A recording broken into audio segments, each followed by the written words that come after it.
Welcome back to criptovaluta.it. Today we have a very special guest.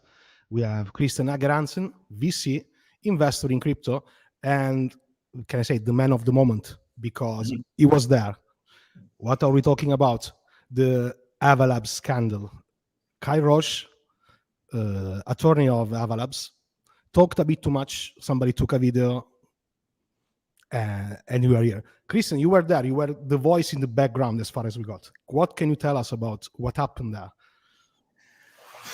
Yes, it's a long story. I don't know how much time you have, and I'm not going to bore you too much. But to put it into an easy way of saying it, it's I actually met this guy, wanted to invest in his litigation platform, which was based in Avalanche. And he arrived here. He was recommended for me to meet him. And he came here and he told me a lot of things that was very strange.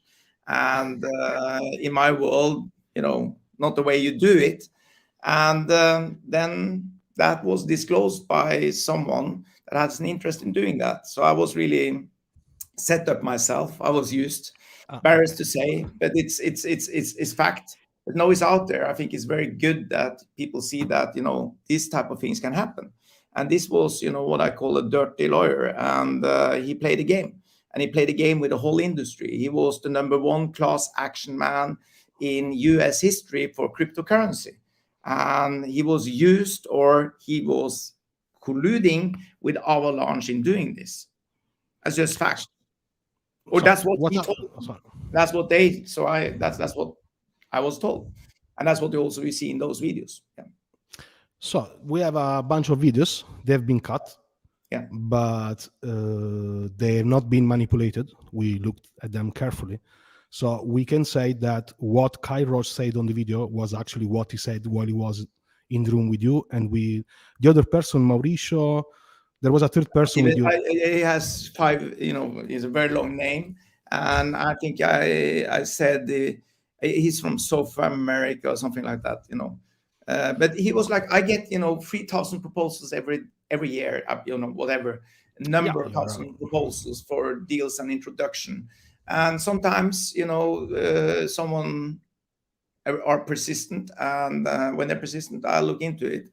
But this was interesting. I'm very interested in the space. I'm an internet pioneer. I definitely want to do things on blockchain, and we are moving into the space heavily now.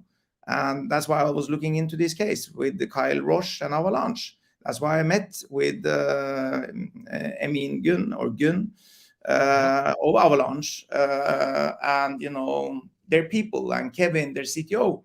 And yes, put it this way, whatever he said, or what he said in that meeting, and I know in studying the CryptoLeak website, and there's no misrepresentation in the way that was presented. Okay, so you can confirm to us that what Kyle Roche said in those videos was actually what happened in that room. So That there are no was, malicious cuts, it was not taking post-production. out of context. It was 100% what he presented and the way he acted. And my impression was very clear. Not only did I get it from Kyle, but I also had a meeting later on in New York with Gun, Kevin, and Kyle. And their brotherhood and how they were closely allied was very, very clear to me. Look, I'm going to add something here, because I think that people who don't understand what goes on in Turkey don't get how important it was, the personal use of Emin Günsirer, of that lawyer. Because what happened? There was this crypto influencer in Turkey, Crypto Emre. Yeah. He accused Emin Günsirer of something that in Turkey is quite heavy. He accused Emin Günsirer of being part of the organization of Fethullah Gülen. Yeah. Probably people listening to us don't know him. He's some kind of imam. He lives in Turkey. He lives in the United States, in Pennsylvania, and he has been accused of being behind the coup that has been attempted in Turkey on 15th July of 2016. So it's quite a heavy allegation for a person, especially for a person who has still part of his family in Turkey. So in my mind, you don't give such a case to a lawyer you don't trust a lot. That is very true. And that case was run by Kyle Roche, and he described it to me, and how he was laughing out loud, both Gun and him, when he was serving the paper on him in Miami airport. So I'm very familiar with that case. So I wanted to make some kind of introduction, because people outside Turkey probably can't understand how big of a case it's such an allegation in Turkey. You are being accused of being part of an organization who tried to stage a coup. Yeah, it's not something you deal with. No, it's crazy. Yeah. So there are other breadcrumbs leading Emin Günsirer to this lawyer. That's not the only one. You retweeted a mail from Avalanche saying to meet this guy who is being representing us, they say. So yes. It wasn't some minor case. And there are also some retweets from Emin Günsirer specifically about the Tether case. Yeah, so if you see old tweets, which is actually fascinating, that you see the old tweets where he's talking about Tether. And then I don't know if you've seen it, but Kyle Roche is asking me for help with the Tether case. No, I didn't see that. Oh, it's on. So I posted it, but that's the Twitter has its advantage and its disadvantage. You get fragmented pieces, but when you take all those fragmented pieces and put it together, you get the picture, and that's also brilliant. So if you take all those pieces, but there's a long two pages a letter to me or email to me from Kyle Roche asking me to do intel on Tether and the whole project. And at the same time, when we look at the fragmented part of this, we know that Gun from Avalanche actually was super excited and promoted up the law firm, which he had a partnership with it, and a very close partnership with. And on the top of Avalanche height, they had value. The law firm had value of $250 million paid to them by Avalanche. Which actually Emin Günsirer denied. I mean, he didn't deny that he gave money, that he gave AVAX tokens. He denies that Kyle Roche has 1% of them. No, but the interesting thing is that, so I heard this from Kyle myself. And then if you go and look at all the court cases out there, and he told me that, several partners he felt that he should have all of it. And we know for fact that they got a big chunk of that token at an early stage. And in all the lawsuits between the partners, and when Kyle defending himself or attacking some of the partners, they're talking about the startup. The startup they're talking about is Avalanche. Why don't they mention it by name? Because there is something. I mean, if what we are reading around is actually true, that's kind of shady. I mean, I wouldn't write it anyway, because that would put me in a bad position if I was. I mean, consider if I was Kyle Roche. I don't understand why Gun is going out with a statement and distancing so completely from Kyle Roche when he's absolutely one of his most important allies.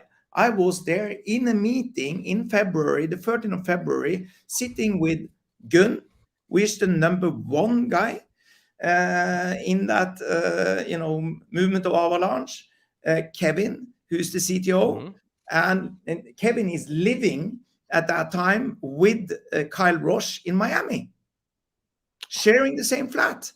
So this is a brotherhood that is so close, allied. And then I said, what about Jack Wu or John Wu, the president? Because he had emailed me and said, no, he's just the front face. You don't need to bother. So for me, it's so clear that they colluded. Okay, so I'm gonna be the devil advocate here, and I'm gonna ask you something. Somebody accused you of having a vast interest in taking out this material, or in being so vocal about this case.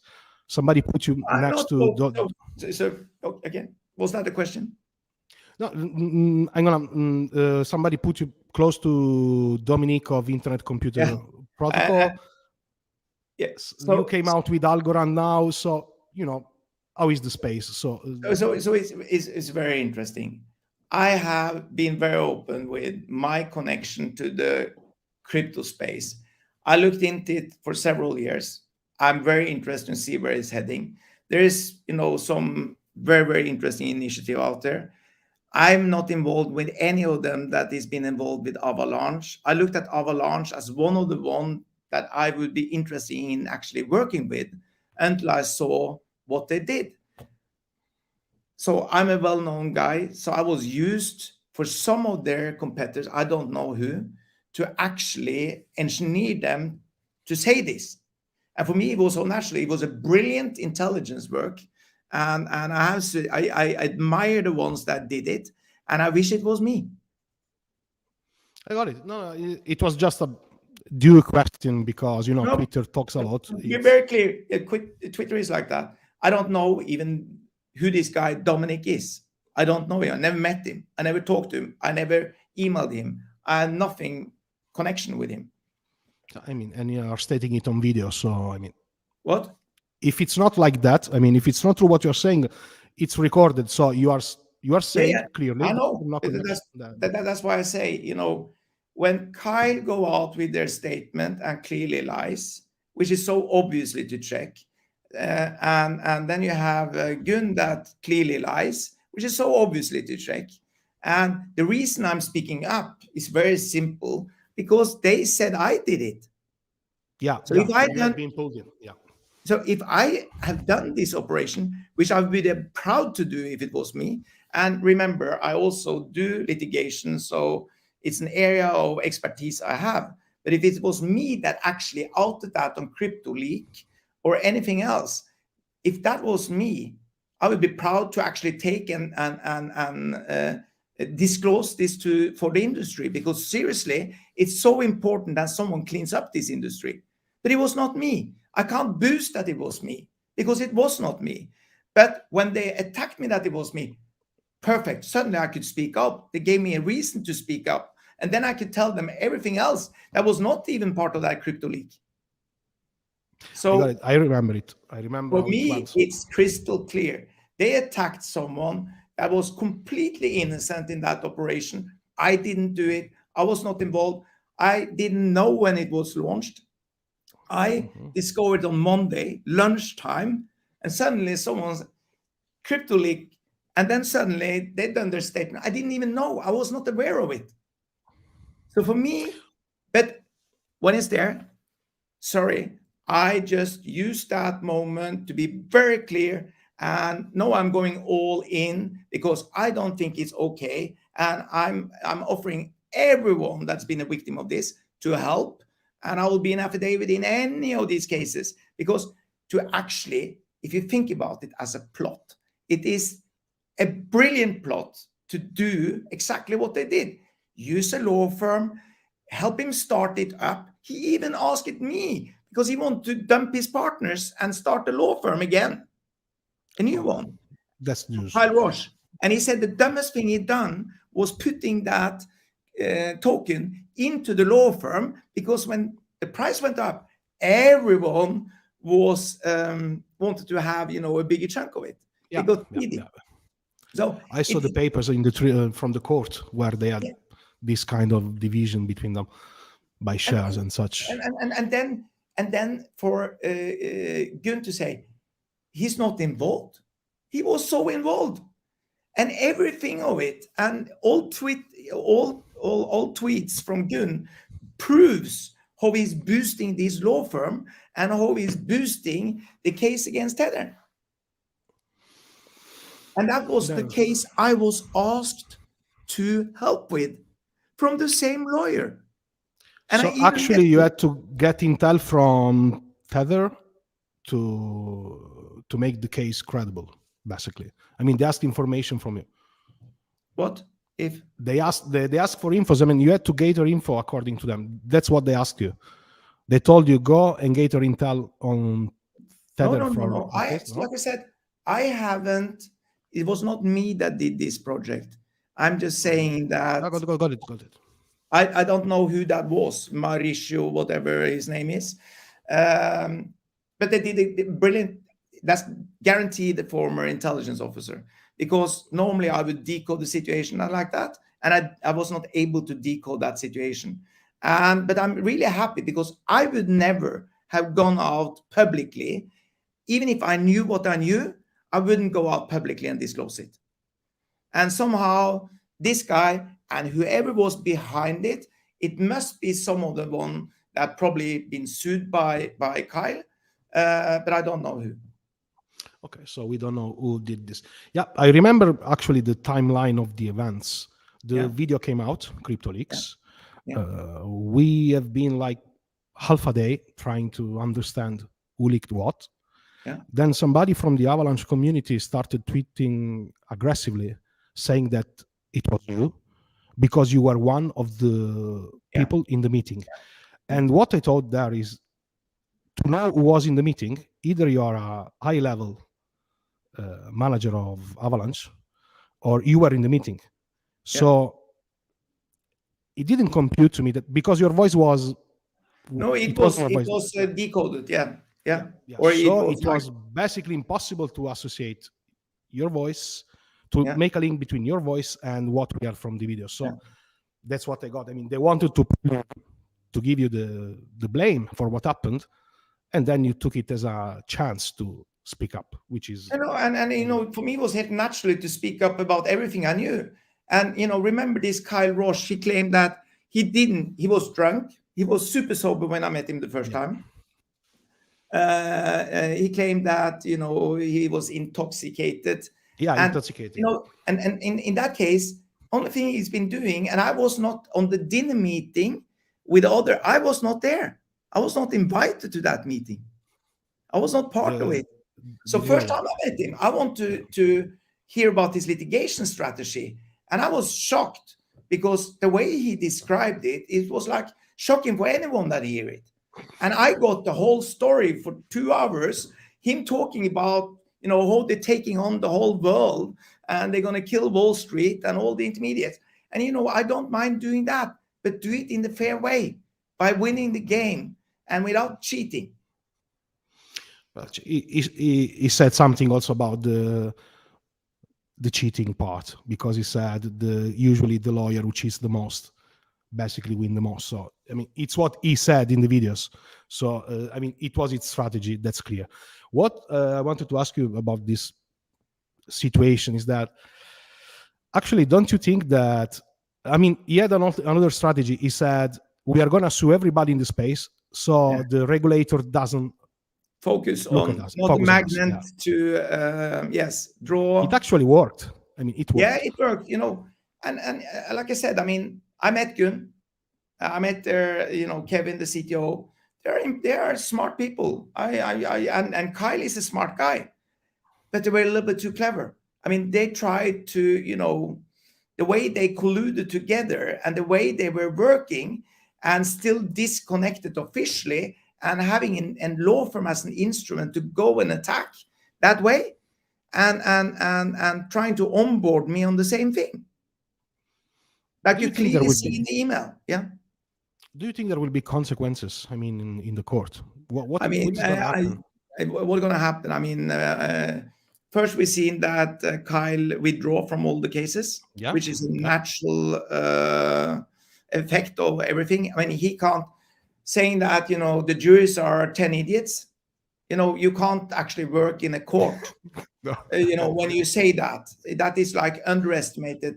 A jury is supposed to reflect the community in which you operate and have a judgment based on that. And to say things like that is so disrespectful. Being a lawyer, in my opinion, he should be disbarred and never act as a lawyer anymore. That could be the So case. I that's mean, one thing. He withdraw. Then, because the whole firm is colluded, because they have, an interest of promoting Avalanche as a stakeholder of Avalanche, none of them could actually work with any of those class actions. And you see that a lot of the people that have been sued by them is now been going and filing to get them, so the firm to withdraw. And we'll see where that ends. But really, I mean, he should be disbarred, everyone involved with this case, and the regulators should look at, how they've been operating. that's going to be kind of hard, I think, for the regulator, though, because basically the companies behind the biggest crypto projects are private. They're not public. And looking into, I mean, That the depends on stakeholders how is going you to be look at hard. it. It depends on how you look at it, because in my world, there is like, where is the line between a security and not a security and marketing of it, the US? So this is very much up to SEC to decide, but actually I think it's time for SEC to take a strong position on this, and this needs to be regulated. And I think regulation is good. I think it's important for regulation, and I'm happy to help with it. But it's again, there's been a boom in this market, and it's been for everyone, just like the dot-com boom. And now we are in a cleanup phase, and now you will see all the good project out there, and they will come back. And the good project, they will survive based on not fighting with each other or suing each other, but really by showing that they are the best. Do you think it's a regulation failure? I mean, this I think it's a surface of regulation attack, failure. I think it's a regulation failure. because they gave the instruments to people to fight each other by the court and not by the market. Yeah, and precisely. So I think it's a regulation failure, or this market has been growing so fast that it's been also difficult for the regulators to keep up with it and decide, what strategy to take on it. And remember, this is what Kyle Roche did. He focused his class actions is based on claiming that it's in a security. Yeah. That's what happens usually. I mean, that's the Yeah. same problem Ripple is living actually with SAC. Yeah. Ripple is this big case in the United States where the regulator says you sold securities, so you had to do it in a certain way, and you did it that way. But that's why I think, the market should be regulated, and you have to work out a model for it. And they should probably put together the best group of compliance people in the world and work it out, not to regulate it in a bad way, but make sure that we have, a framework to work with. That would keep Bitcoin outside. What do you think? I mean, Bitcoin shouldn't be part of this equation. Or Bitcoin isn't different, a little bit different from this. But remember also, Bitcoin is like how much? It's 40% of the whole industry. yeah, more or less, yes. In That's market going to be a cap, problem. 1 trillion, whatever, they're close to 400 billion. And then Ethereum. So, the 3-4 biggest one is 60% of the whole industry. Yeah. Ethereum also got something like get out of the jail for free, because ECIC said in the past that Ethereum is not a security, so they are basically cleared. And that's going to be a problem, because when other projects get sued, every time they say, if you didn't sue Ethereum, why should you sue me? And that's going to it's making some problems in the space. That's why it's better to get the regulation, a framework for regulation when it comes to these things. And this is what Kyle Roche told me. I mean, his role is really to make sure that he deals with regulation. You've seen that on the tape too. Keep them away from it. That's a nice. Nice as it's a working strategy. Actually, it worked. Put it this way: if you look at it from a crooked perspective, their whole plot, which I think is more amazing than any movie can make up or any fiction can make up, is a brilliant concept. You are a big player out there, and you remember Avalanche at the time had a 20 billion or even more market valuation, so it's not small. Then you go out, and then you actually have a law firm that has got a significant stake on the top, $250 million. And just like Kyle says, I don't need any money. No, do you know why? Because he already got it. Because you can't track it to a certain case. It's just like, how close are you? That's why we're working with, conflicting interest. Of course, you as a law firm, if you're going to chase and find these small, class or the big class action cases and create those cases, and you are a big stakeholder in Avalanche, if that is not conflict of interest, I don't know what conflict of interest is. That's a huge conflict of interest. That's for but sure. As a plot, if you look at it as a movie, that I would be thrilled to see. The movie in itself is like, we have this 20 billion business with this, amazing professor and all the people. Then we have this brilliant lawyer suing everyone, using discovery phase to get competition knowledge, and then as a close group, being all stakeholders and benefit from actually taking down everyone else. No, if that is not a brilliant plot in a movie, I don't know what is. Yeah, absolutely, yes. That doesn't mean, and it worked for them. And if it wasn't for this intelligence guy, it wouldn't be discovered. That's true.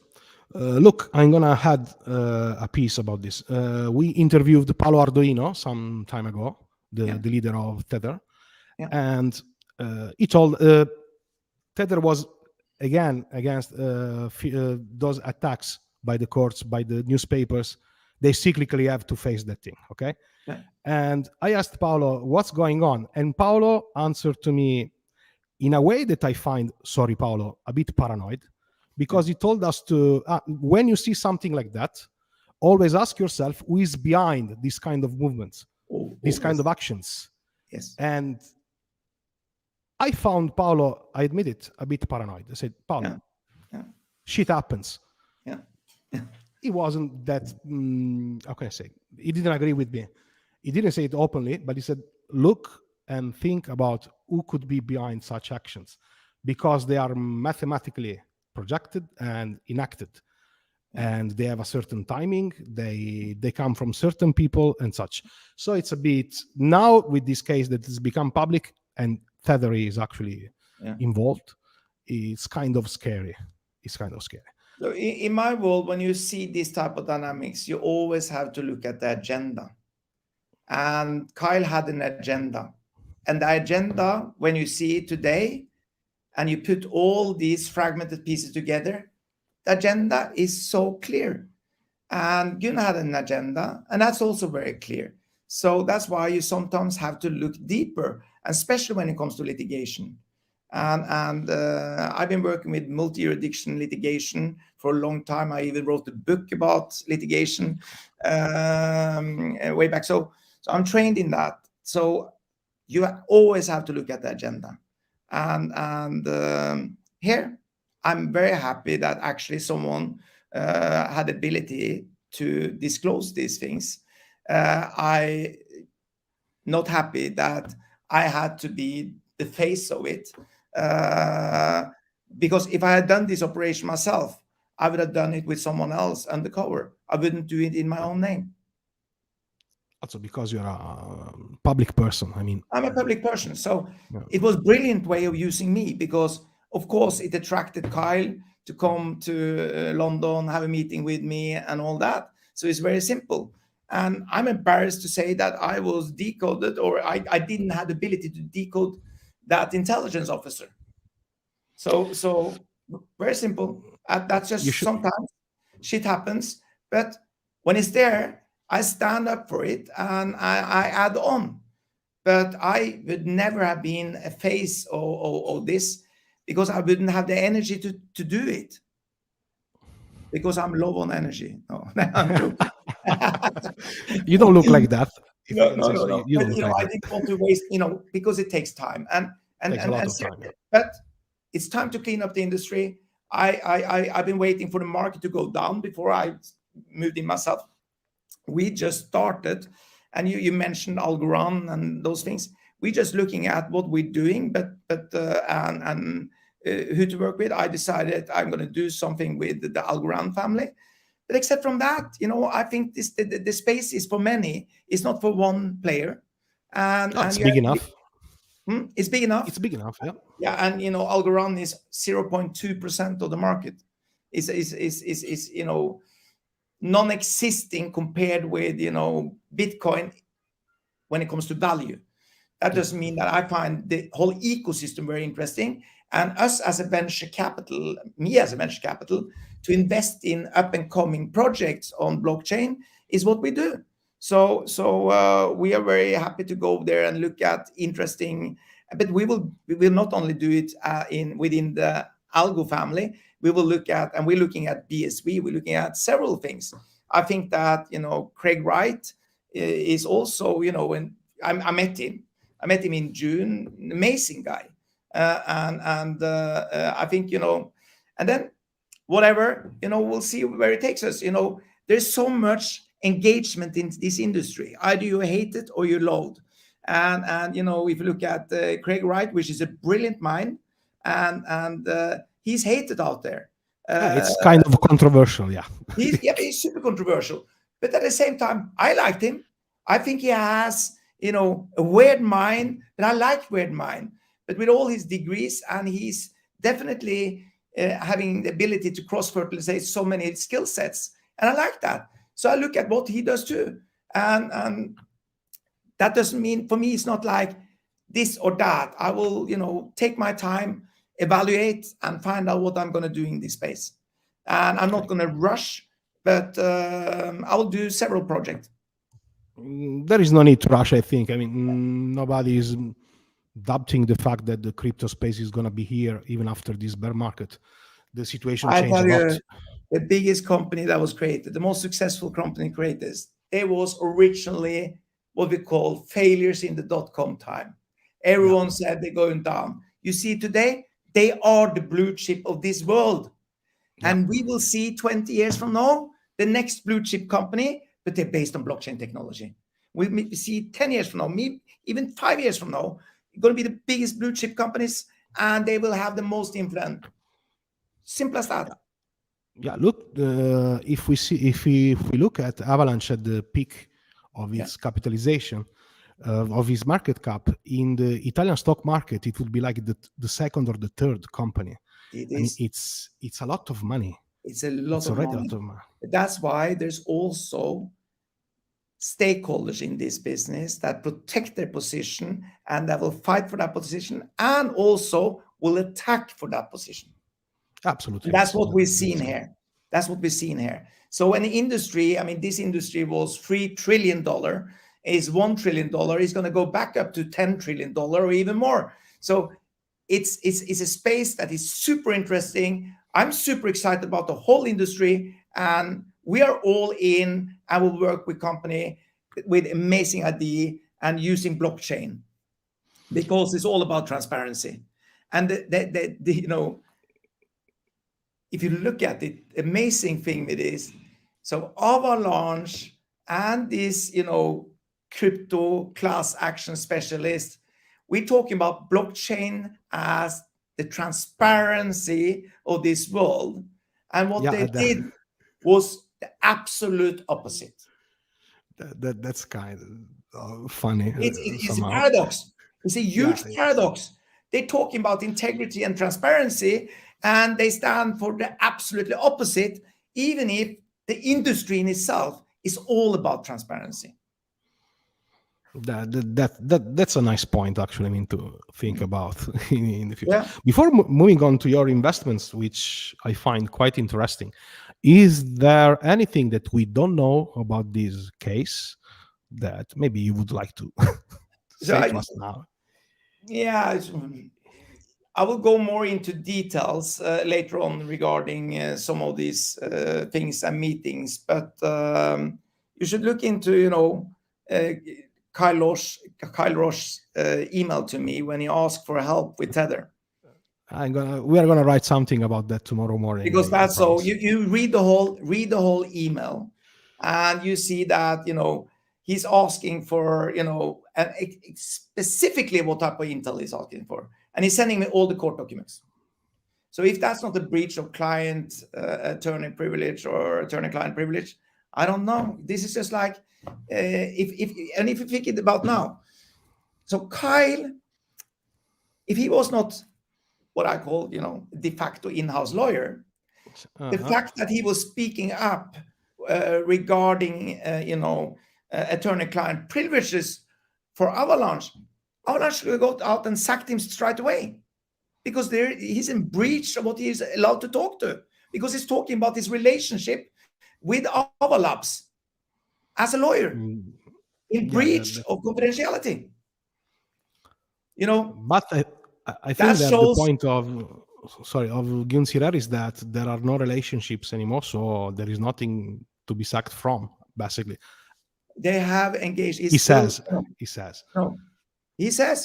he's still on the file on AvaLabs case. He's still on the file regarding the libel case.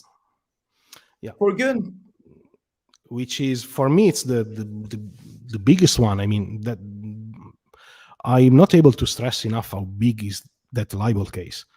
It's not talking about somebody's sexual preferences or what he did. I mean, it's something very, very big. It's huge.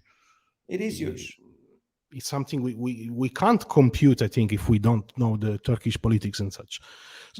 So it has been a few days. We saw you changing your handle on Twitter. You got a .algo handle. So you started talking about Algorand. When did he start this love? I mean, it looked like... Actually, it's quite interesting. I believe sometimes so we looked at Avalanche as a serious, you know, ecosystem that we originally wanted to work with.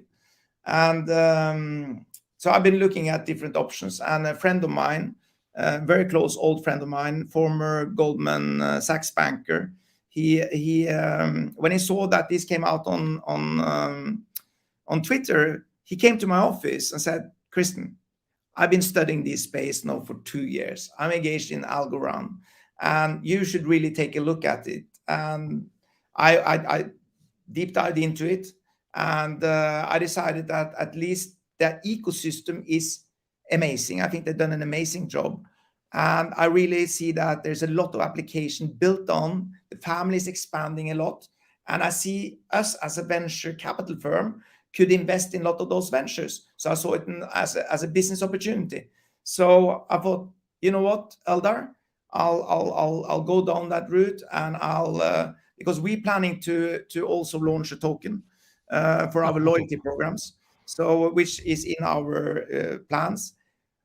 How are we going to launch it? When we're going to launch it? We haven't decided yet, but we're going to launch our own loyalty token. I'm also working with this actor, Rick Yoon.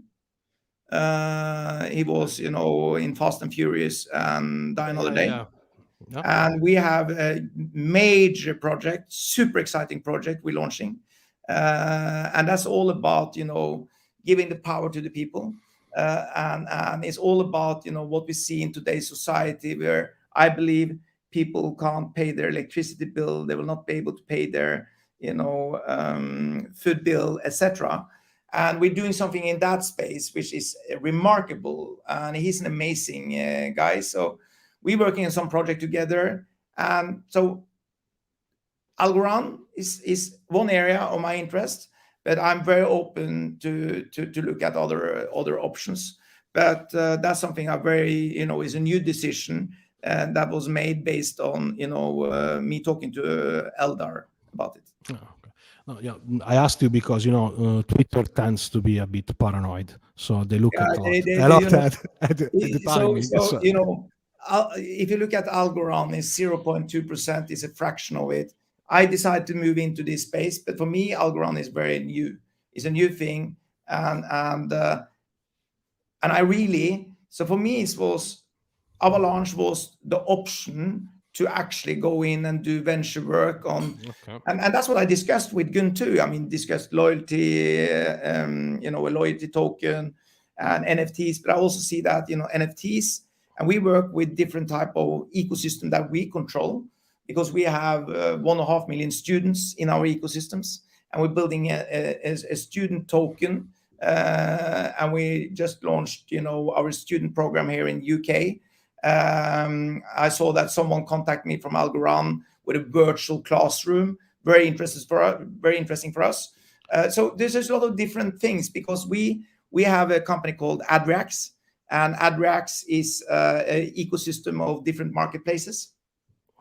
So in principle, we do customer acquisitions, but we have the generation set. So all the students, and we're trying to take that worldwide. And we're also white labeling this solution with football fans. Then NFTs is a very important part. If you look at Algorand, they're really good in the NFT area. That's why they got also the deal with FIFA, I think. I mean, if you're talking about football, amazing deal. So it's like, you have to explore your way down. And I for me, that doesn't mean Algorand is the end station. I don't believe in God that way. I believe there is something that I don't understand. That's the same thing I think everyone should tell themselves in this space too. We don't know the end game of this. We don't know. The only thing I know is that there's a huge movement, and blockchain as a technology in itself will change so many things, and so many things be created on it. And then, of course, there will be platform where you create, and that is the wrong platform. So if it's the BSV or Algorand or whatever platform is going to be the future, that is, I can't predict that. And I will not be fanatic about this, because if you're fanatic, you lose out of the opportunities. Yeah, that's something that we talked about a lot, actually, because, in the crypto space is kind of tribal. Yeah, there are small tribes, big tribes, they attack each other. Yeah. If you are either with me or against me. Or against me. And I don't like that, because for me, my life doesn't work that. I'm an aggregator. It means I aggregate the knowledge of everything, but you need to be open-minded to aggregate knowledge. And then you can take certain decisions, but always be open-minded. Otherwise, you lock out, and you kind of can get trapped into the wrong direction. That's why you should never be, you can be enthusiastic, like I am enthusiastic about Algorand, but I'm enthusiastic about a lot of things. And I think it's important to be open-minded. I'm not going to go out on Twitter and say, this is bad, or, this BSV doesn't work, or whatever. I think, they have some seriously smart people there. And then we have to wait and see. Yeah, but probably the Bitcoin guys, they want to be in a separate kingdom, and I understand that. They are probably right. I mean, they are ethically, genetically different. There is nothing to do about I agree with you. Different DNA. They are different. In the rest, in the altcoin space, how they call it, I see too much aggressive behavior, which makes no sense, because actually then there are bridges between projects. There is stuff published here and there. So I would like a world where people think more like you. I mean, less I think it's aggressive, important, more open-minded. but that open-mindedness will come when a market is new, and that's just like go back to the dot-com times.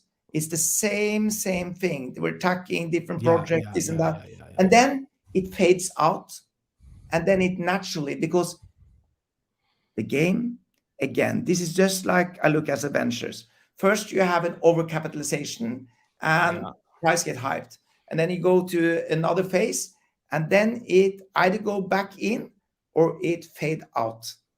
And we don't know who's going to fade out. We don't know who's going to be the big winners, but I believe there's going to be more than one winner. That's the only thing I can say. And I believe that I'll be open-minded. I may change my mind, but I haven't locked my mind into something, into a box. And I will respect everyone trying to achieve something in this space. Everyone that believe in what they do and they do it the best possible way, I'm just like, hurrah. I think that is the most important thing. Please go for what you believe in. But if you don't believe in it, don't try to sell it. Yeah.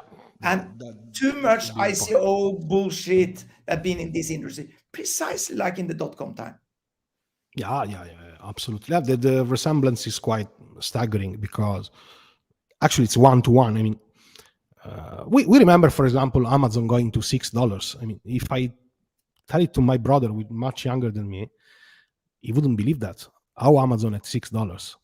Or they wouldn't believe that they were so aggressive, that before the dot-com bubble, there was such an aggressive behavior between the projects and between the companies. Now, as you said, it faded and it's a more mature market. So you think that this is the future of crypto market in the next years? Normalization. Yeah. I mean, normalization. Yeah, I think you will. These tribes, and it's actually a very good way of describing it. Is a lot of smaller tribes, bigger tribes, and they're all attacking each other, and it's just like tribes. So, in my world, it's like a little bit like if you languages. There's 7,700 languages out there.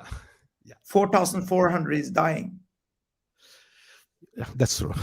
That's true. So a lot of these tribes will just fade out, and then it will be clearer and clearer what ecosystem that will have sustainability and had the ability to live over a long time and deliver. And I'm not going to be fanatic or anyway fanatic about this. I think you have to keep an open mind and respect everyone that do an effort in this space. And that's what I'm 100% committed to. I will never go out and talk, anything down, but focus on what you can do with certain project. And I hope everyone else will be there out respecting that and do the same. Don't be the trolls. Don't be that. I'm there in person. I don't troll anyone. I don't talk down any project. I focus on the project we are doing. That's positive way of approaching a tribal market. It takes a lot of self-training, I think, to be so untriggerable. But why attack? Because when you're attacking, it just means that you have bad self-confidence. Absolutely. The only way you can prove is very simple. Prove that you're good, and you prove it by delivering. Yeah. And everything that they deliver, that proves itself. And one of the things that I liked with the Algorand family is that they're very understated. They don't go out, they don't brag. I like that. That's quite low profile. Yeah. That doesn't mean that they are the solution to the world. I'm not saying that. I'm just saying because I don't think that way. I'm open-minded, and I may change my mind, and maybe people will be able to convince me that because. That I will go in another direction, maybe. You should never say no. You should never say no. What you said is interesting, actually, because there is this kind of automated reaction. I mean, when you see a new technology, in this case, blockchain, or a single project like Algorand, the first reaction you get from unbelievers, people who are not believing what you're saying, is that it's like they have to solve every problem in the universe. No, a technology has to solve a very specific problem, and yeah, it has to do it in a good way, cheap way, and Scalable way. that's the stable way. You You don't are have to so solve right. everything. I You don't have to totally solve agree with everything. you. And it's not what it needs to do. It's like playing, Risk. You need world domination, and and it's like the way Gun was talking. That was about world domination, and you know what? Seriously, this is not about world domination game, because no one gonna allow you for world domination. No, because there are a lot of players and there are a lot of interests. I mean, Yes, you're never even gonna have. in the VC space, Yeah. we have, for example, behind Solana, we have Alameda Research, we have FTX, Mm. we have people that are rich, they are strong, they Yeah. can sue you back. Yeah. And I mean, you're not fighting against small fishes, you're No. fighting against sharks. I Not in know. a bad way. I mean, people big enough to defend themselves. The space already lured in people with a lot of money, and a lot of money means a lot of attorneys and lawyer I can pay. I mean, I was surprised by the fact that Kyle Roche took to the court Tether and Solana, because there are two projects that have a lot of money to spend to defend themselves, and they are used to defend themselves. But How do you believe that you can win no, easily your way into but the market? it creating the noise in the market. They wanted to have that insecurity noise, and just like he said in the interview, whatever you should call it, he said it. He wanted to draw attention to all the players. Yeah. So in my world, it's just like it's as simple as that. And when you're talking about sharks, yes, there's a lot of sharks in these industries, and I describe myself more like a killer whale. Oh, okay. And that's very simple, because I'm not a shark. I smile all the time, and I'm floating around in the sea. And someone tried to take a bite or attack, I will take a bite. I will take a bite. I will, finish Fight it. back. Yeah, but I don't need, because I'm big enough to actually go and smile. And then you relaxed, you're self-confident what you're doing. A shark is not. He's just, want to have this greedy. I think there is a place for everyone, and that's why I'm a man of peace.